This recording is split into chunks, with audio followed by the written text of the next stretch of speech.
Previously on the High Risk Wrestling Podcast. We won't even, do we really need to dive into the whole NWO thing?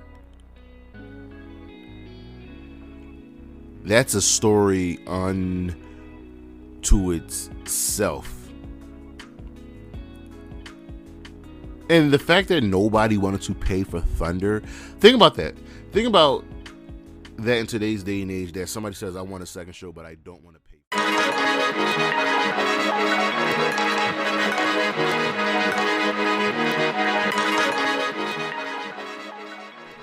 Good afternoon, good morning, good evening, everybody. It is Sunday, June 28th, June 18th, not the 28th. And you know what that means. It is time for the High Risk Wrestling Podcast. I am your host, doing it for my brother, because we both out. Jeremy Pierce, welcome one. And as always, I appreciate you all listening. And just for a further reminder, the High Risk Wrestling Recap will go live this Sunday. And again, that'll cover the news, Raw, SmackDown, Dynamite, Ring of Honor, Impact, Collision, Rampage. Yeah.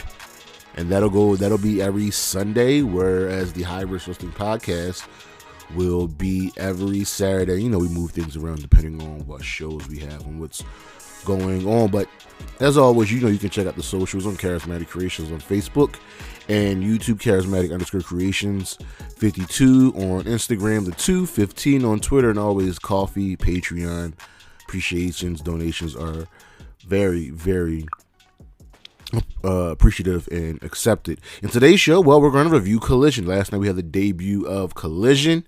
How was it? The announce team, the theme, the stage, all of that. But for now, you know what's next, so just go on and hit my music.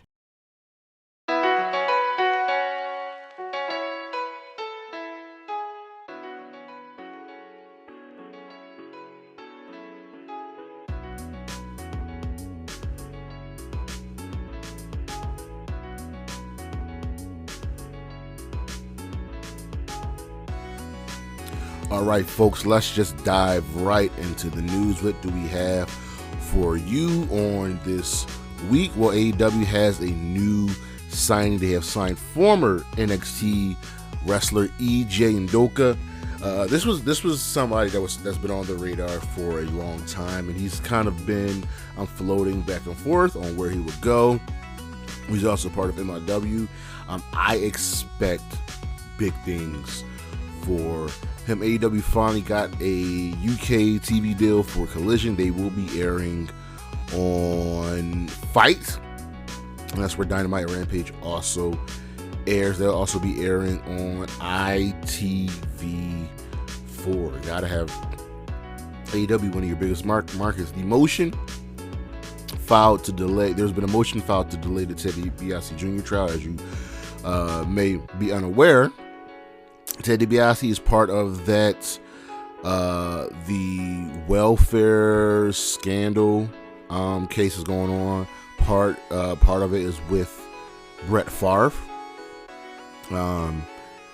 It's weird. It's a tough situation.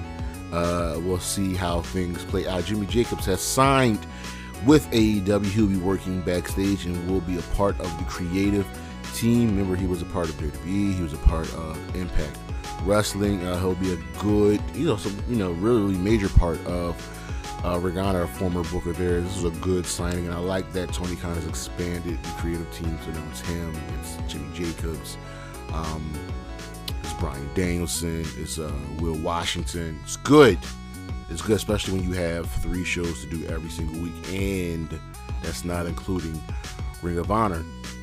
So when did WWE decide to unify the Women's Tag Team Championships, and why did they choose to? Well, essentially when Alba and Isla Dawn got called out, it was like they're going to reunify there, just because NXT, if you look at the NXT women's roster, they have a lot of young, kind of inexperienced talent. If you look at the NXT women's roster, let me head over there. The only true veterans like that you can count on, that you can wholeheartedly depend on, few and far between. You've got Blair Davenport. You've got, I guess you'd include Gigi in there because she's been around for a minute. Who else? Mako. Is Mako even still there? Mako said to me about the legend, but she's not really there anymore. Wendy Chu, and even though she's young, she's clearly, a prodigy. Roxanne Perez. So the division can't hold up a women's tag team division. So unifying the belts and getting them back to what they originally were would definitely be a major benefit, I think, to the entire women's tag team division. Now, another lawsuit. MLW WWE denied the request to dismiss the lawsuit, so their request got denied, and MLW is going to continue forward. Remember, this all stemmed from MLW claiming that WWE uses influence to prevent MLW from securing a television deal with a major network, impeding their growth and violating antitrust laws. And I can wholeheartedly believe this. With Vince McMahon in charge, nothing should come as a shock. You know what I mean? WWE has brought back Payback. It will be in Pittsburgh this September, taking place. Is there dates yet? I don't think we have a date. There's no date yet, but tickets will go on sale next week. And lastly, of course, we have to talk about CM Punk. There was an interview coming out on ESPN, and there was a lot of things said. And if you go back and read it, Punk pretty much just told the line, mixing real life plus storyline. So he admits that the brawl out was a bad thing. He doesn't apologize. He doesn't really apologize for it, but he knows he was in the wrong. He apologized to Tony Khan for putting him in a bad position. He denies trying to get Colt Cabana fired from AEW. He feels his problems with the Elite started when Hangman went into business with himself, with that promo, if you remember. So that's where, things kind of got out of hand. And, it's 50-50 here, because Punk is definitely in the wrong. He was definitely in the wrong. But I guess some of the things he came up and said, we'll see how this works out moving forward. The AEW talent expected the interview to be much, much worse. It was not. Punk knows the rest of the business. Chris Hero, you know him from Ring of Honor. If you know from NXT, that's Cassius Ohno. He has a backstage role during Collision last night, and he was producing matches for Ring of Honor. He was on the headset for the Ring of Honor matches. They taped Ring of Honor matches after Collision last night. On the injury side of things, the Bunny, who had hurt her orbital, she is working on her way back, and she should be back hopefully soon. I'm a fan of the Bunny. Parker Bordeaux and Trench, not formally, but they might still be part of the Mogul affiliates. They're both out with injuries, which makes sense. And they recovered very, very well, moving the Mogul affiliates to the Mogul embassy. Bandido broke his wrist last night on Collision, so we'll see how that goes. He should be out for maybe a month or two, maybe just a little bit longer than that. On the ratings side of things, WWE Raw suffered greatly because of the NBA Finals. This past Monday, they did a 1.59 with a .46 in the 18 of 40 9 demo that is down from the previous week in both the viewership and the demographic. Dynamite this past week pulled in 832,000 viewers with I don't have anything for the demo, but the viewership is down from the previous week, and SmackDown pulled in 2.2 million viewers with a 0.6 in the 18 to 49 demo. That is up in the demo, and I'm expecting the numbers to just climb and steady out, maybe around 2.3 or 2.4, because SmackDown is just good. It's just good viewing. But that's the news, and we shall be right back.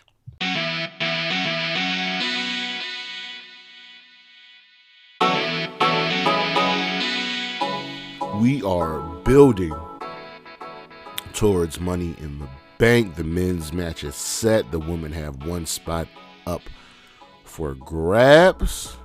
Let's dive into the week that was. I might call that segment. I might call this that. I might do that. Anyway. Monday Night Raw. We're building towards Money in the Bank.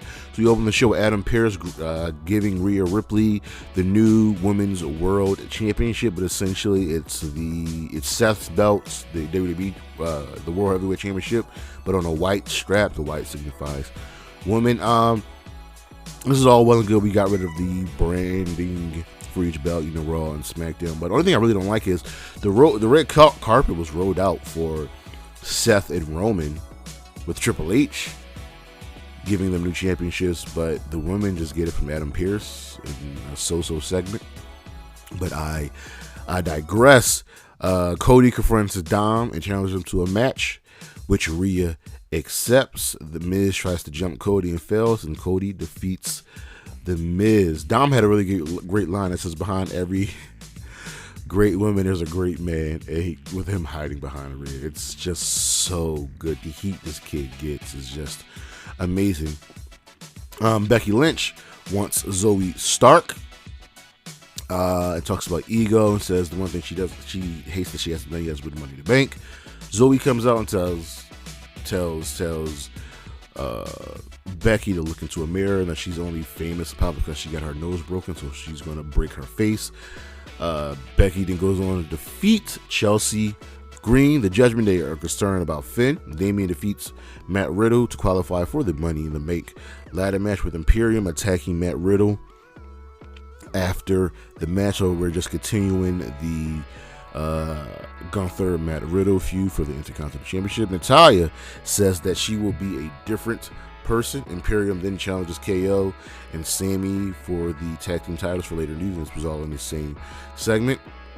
Shinsuke Nakamura caused a DQ between Ricochet and Bronson Reed during their match, and now Shinsuke and Ricochet got a little bit of beef. They double team Bronson Reed though. Ricochet wants Bronson Reed again, but Shinsuke's got next.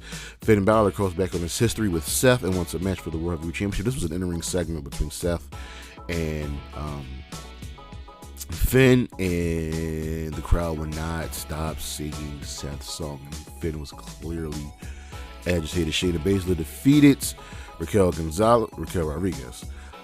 Chad Gable defeated Eric of the Viking Raiders. Maxine hit an arm drag on Valhalla. She learned that from Chad Gable. Finn is talking backstage with JD McDonough, so we're teasing a new member of the Judgment Day still going on.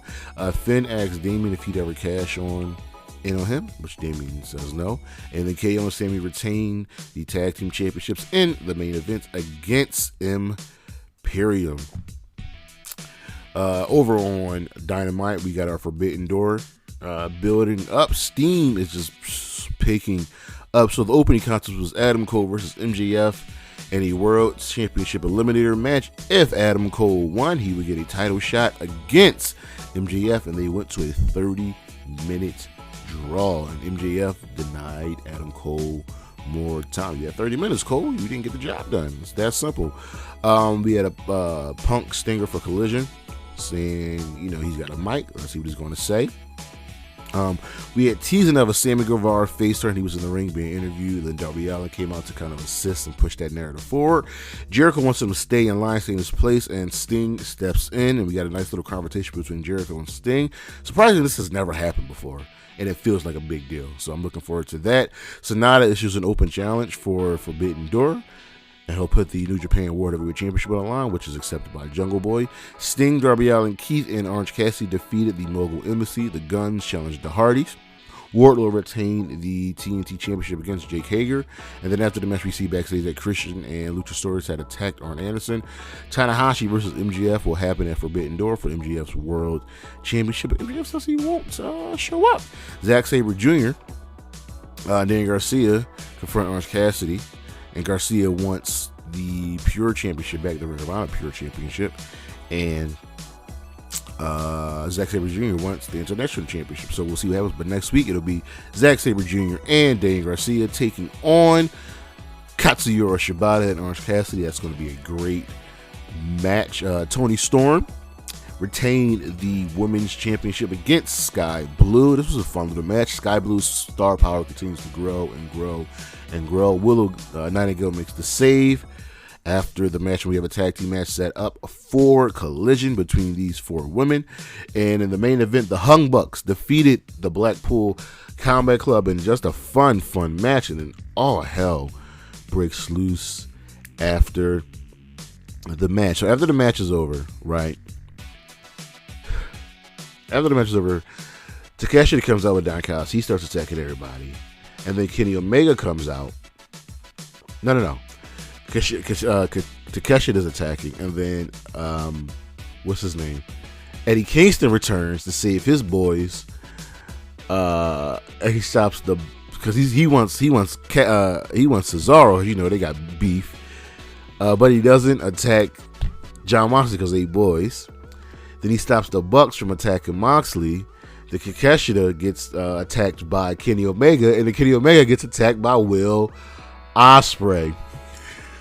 Bro, nuts. It was almost as close to that. Remember that famous SmackDown segment where it was the Alliance versus the WWF? And it was like Big Show, Rock, Stone Cold, Kane, Booker T,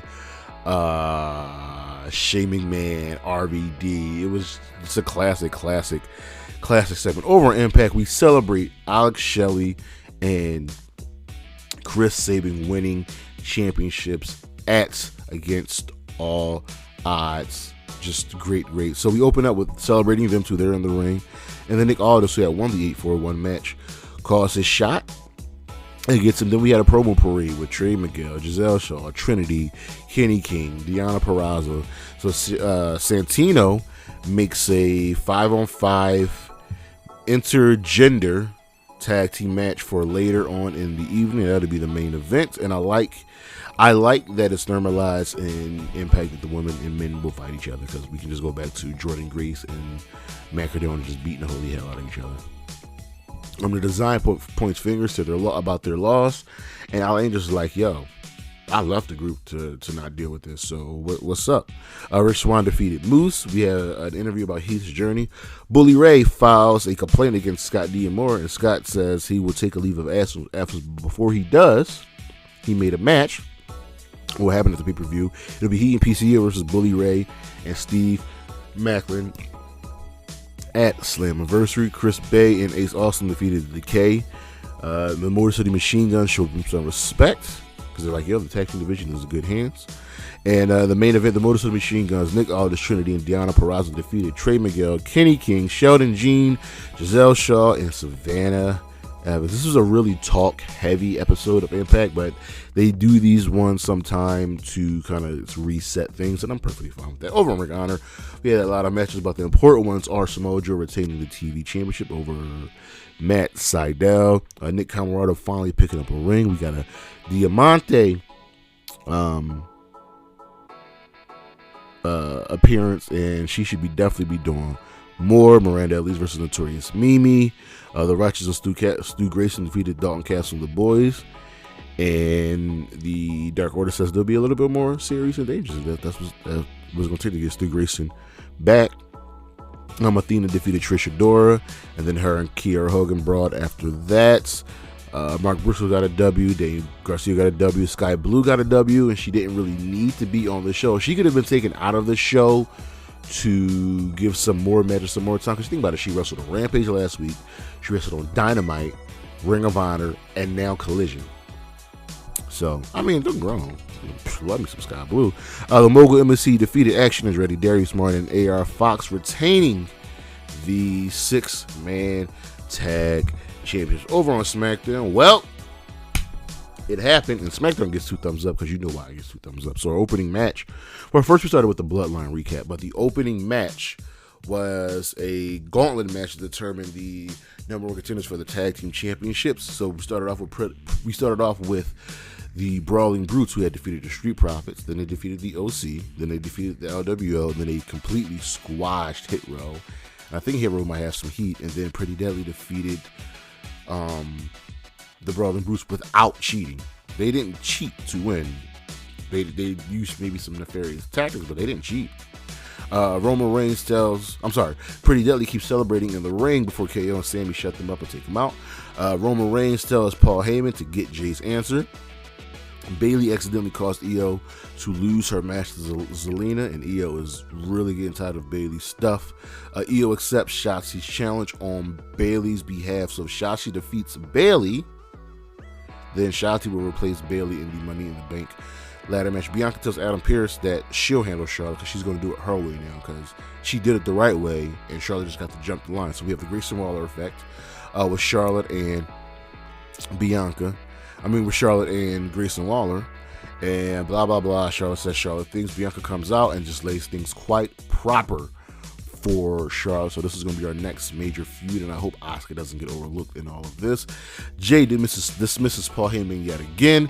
Karrion Kross and Scarlett defeated AJ and Michin. Roman Reigns isn't happy with the Paul Heyman news, and he holds Solo back from interfering. Santos Escobar defeated LA Knight, and in the main event segment, let me just break this down for you real quick, white, proper, and lay it all flat for you. Roman's out, then Jay comes out. Roman wants an answer. Jay tells Roman that if he's in, Paul Heyman's out. Roman says, listen, it's all true. We were grooming you from the start to replace me when all things are all said and done, to be the new tribal chief. Jimmy comes out and says, yo, Roman's still the issue. And then Roman's like, yo, when I made you the right-hand man, when I made you main event Jey Uso, you know who had a problem with it? Your brother. And then Jay goes off on Jimmy.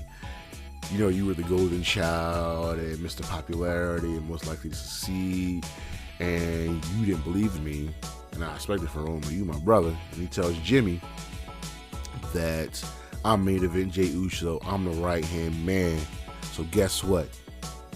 You out. Roman laughs, a big pause, and then Jay says, and I'm out too, and super kicks Roman. Heyman is shocked. Solo can't believe it. He goes to attack Jimmy. He gets a super kick. Then they both super kick Solo. Roman gets up like, you don't leave me. You don't quit me. And then they super kick Roman. And SmackDown ends with the Usos putting the ones up and Roman laying down on the mat. Bro. This is wrestling right here, man. This is wrestling. I tell you, it's great stuff. Over on Rampage, the United Empire defeated Chaos. I expected this because Will Ospreay has a really big match at Forbidden Door. Taya Valkyrie defeats Trish Adora. The Hardys are ready for the guns. Mark and Papa Briscoe and RB Edwards defeated Jay Lethal, Jeff and Karen Jarrett. This was a fun match. I expected nothing more from this. Taya wants a TBS championship match, and Chris accepts. And in the main event, Konosuke Takeshita defeated Bandido in a fantastic match. And our matches of the week, ladies and gentlemen. So, from Raw, the WWE Undisputed Tag Team Championship match, Kevin Owens and Sami Zayn taking on Imperium. And I love the way Samantha Irvin announces Imperium. She's like, Ludwig Kaiser and Giovanni Vinci. It's so great. From Dynamite, Adam Cole versus MJF in that world title eliminator match. I wish MJF wrestled more on TV, man. At least 2 matches a month. Just 2 matches a month, because the boy is good. Also from Dynamite, the Hung Bucks, Hangman Page, and the Young Bucks taking on the Blackpool Combat Club from Rampage. Konosuke, Takeshita versus Bandido. And you know when a match like this gets announced, you know it's going to be good. And it was good. And from Collision, Andrade, Idolo versus Buddy Matthews, our star of the week.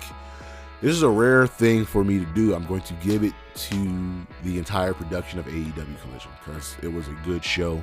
Looked great, felt great, and it got off to a really, really good start. And we're going to dive in that more into our top story. But for now, we'll be right back.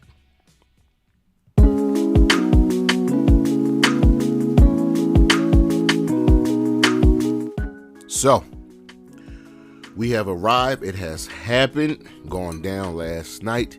The debut episode of AEW Collision.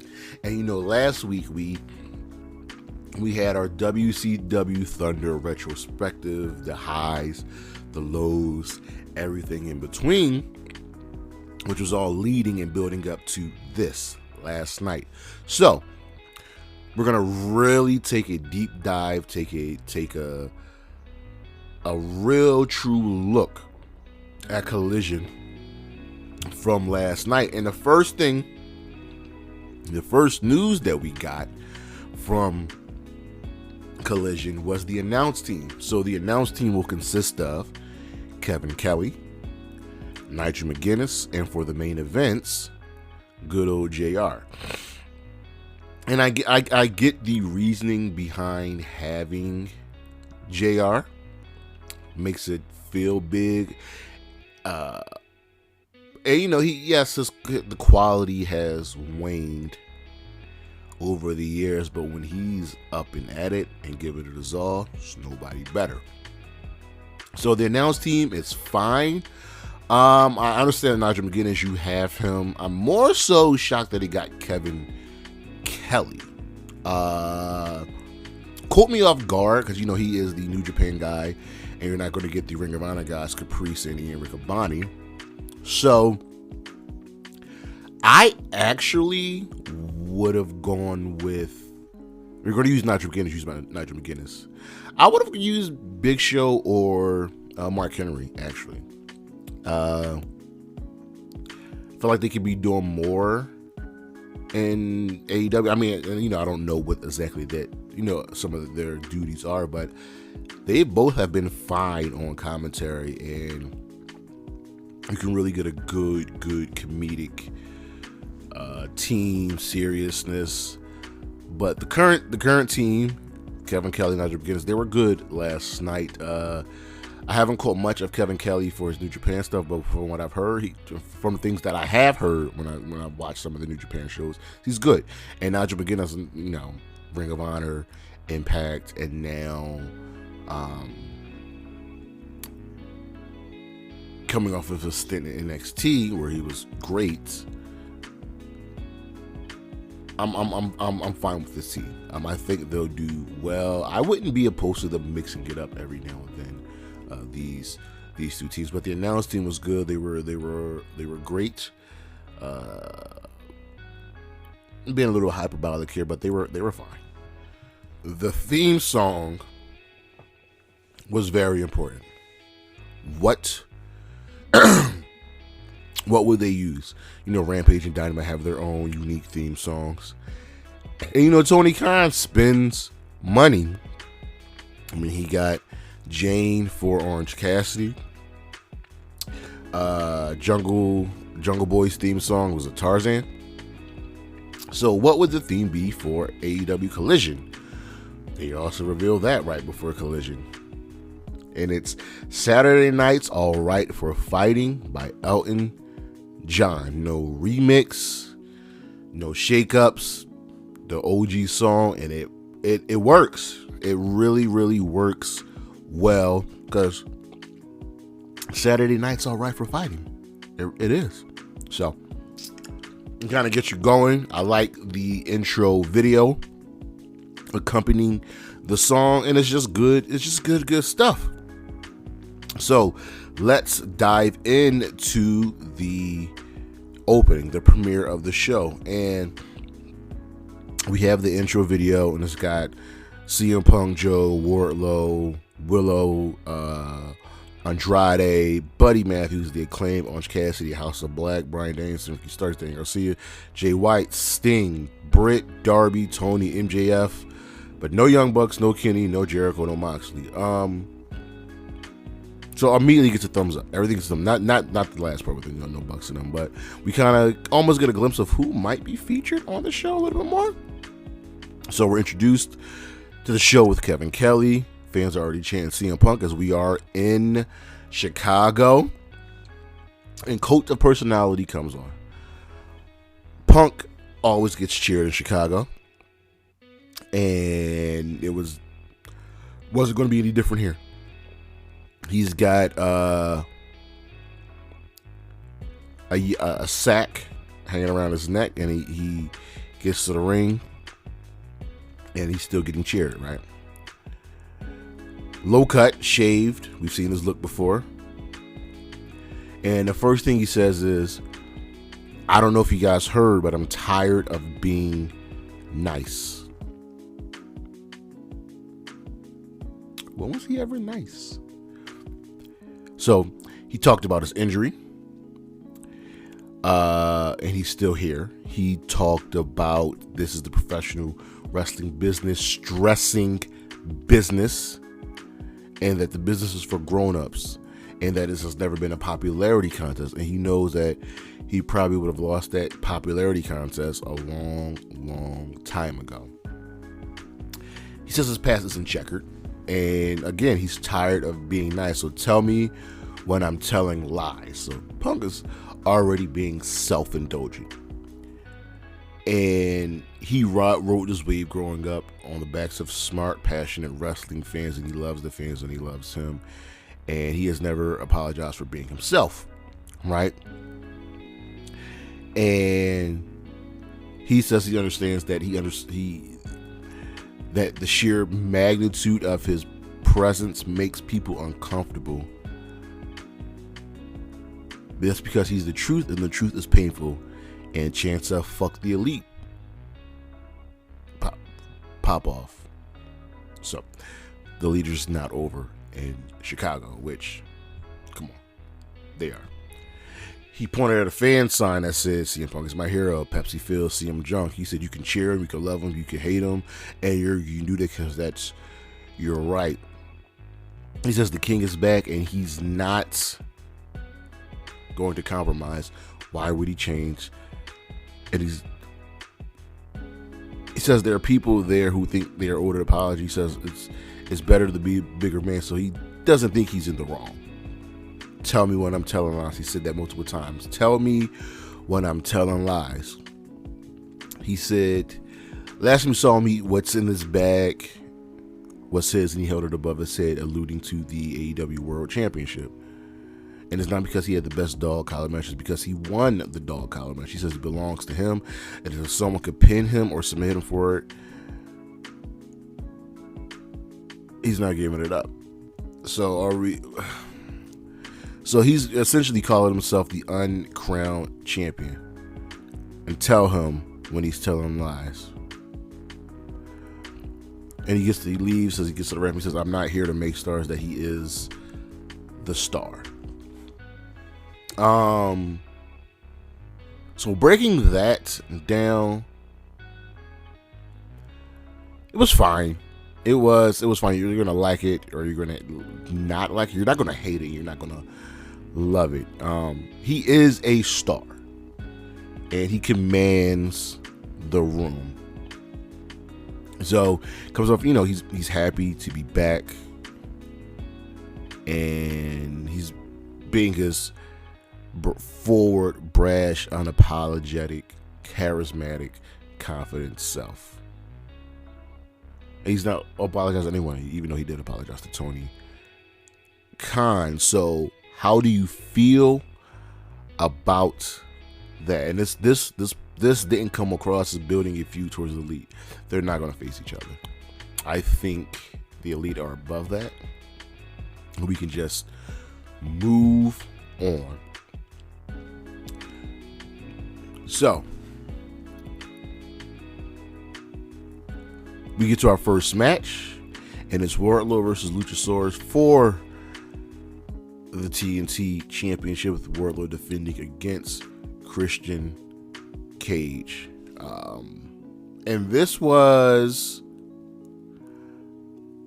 a fine match. It was okay. It was big, meaty men slapping man meats. But it wasn't the best outing for these two. And I've seen them have better matches. Christian kept interfering. And it got to the point of like, ref, do something. Why are you letting this man keep doing this?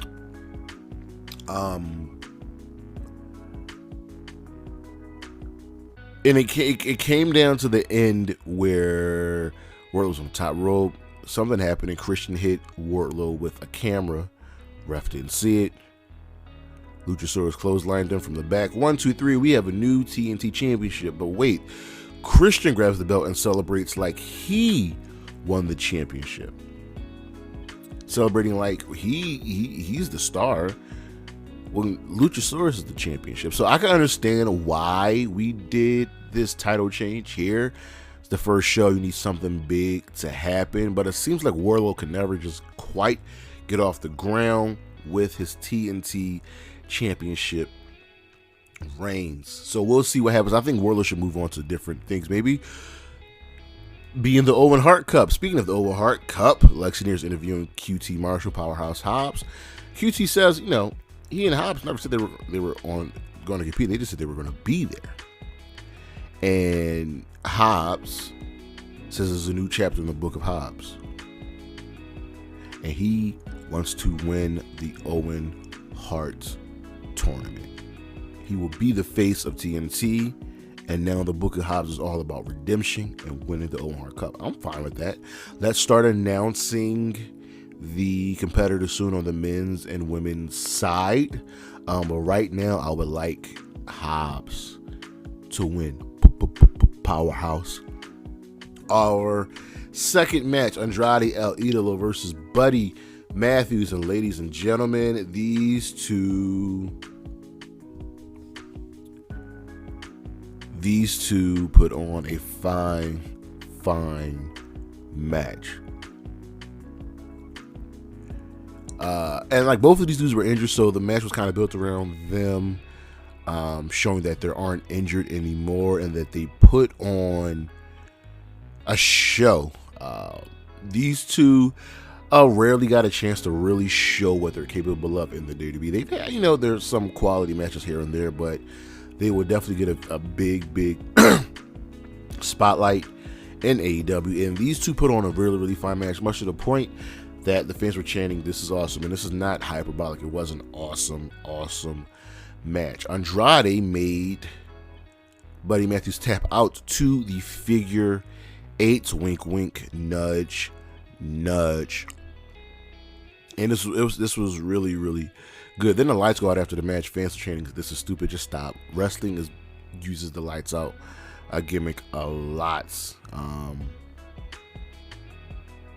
Lights come back on, and the House of Black are all in the ring, and Andrade knows what's up, and he gets put down by Brody King.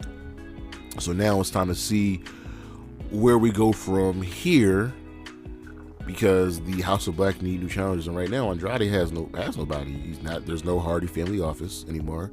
He's not with Ignorables de Faction, or Faction de Ignorables.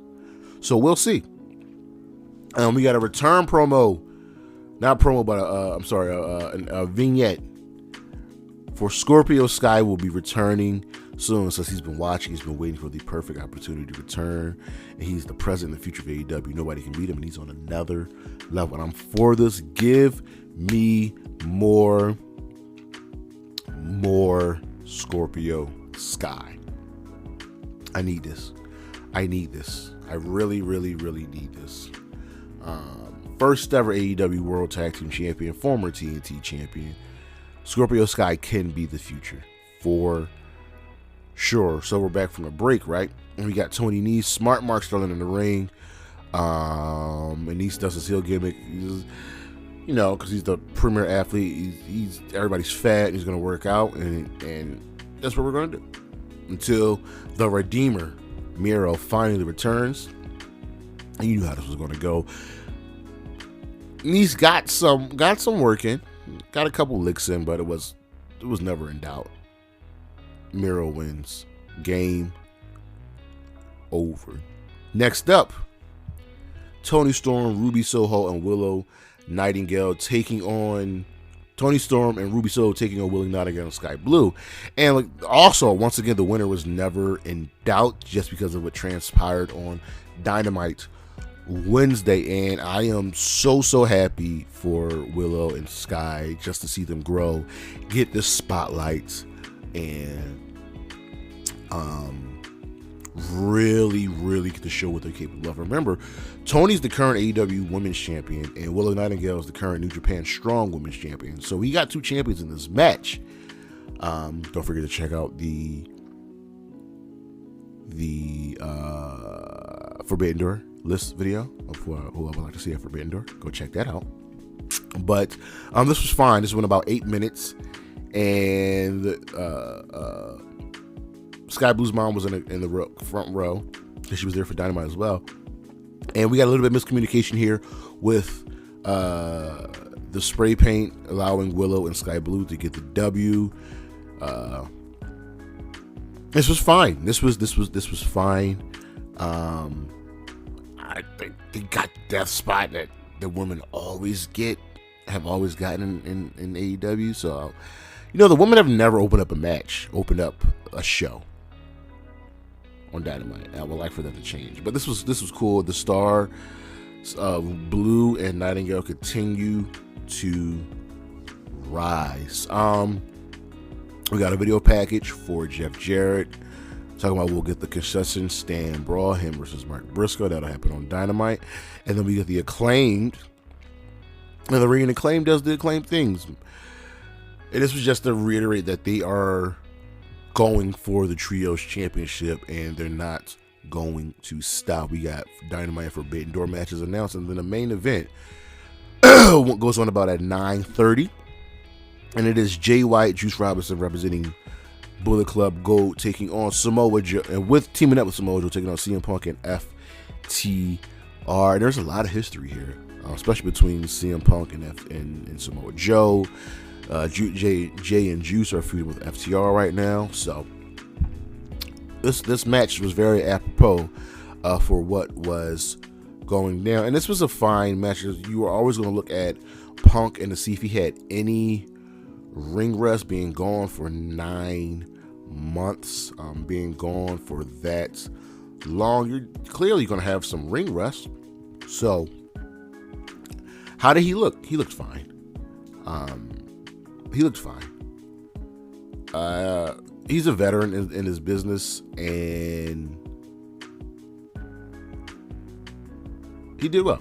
The match was long without being great. I don't think it needed to go on at 9:30. This joint could have went on at 9:45, 9:40. We could have extended maybe the women's tag match. Even got maybe like another squash on here. But this match didn't need to be as long as it was. And it felt like they were stretching things out just because they had to, and that doesn't work. But it was a fine match. CM Punk and FTR, when they do work well together, and it was fine. It was fine. Joe and Punk have history together. I would very much like to see maybe Joe and Punk TV title, but Punk's clearly going for the AEW World Championship again, which is okay. But as for the overall of Collision, it was a good show. The stage, which I forgot to talk about, looks amazing. It looks so good. I'm glad that AEW revamped the Dynamite stage, and then the Collision stage looks good. It's really nice.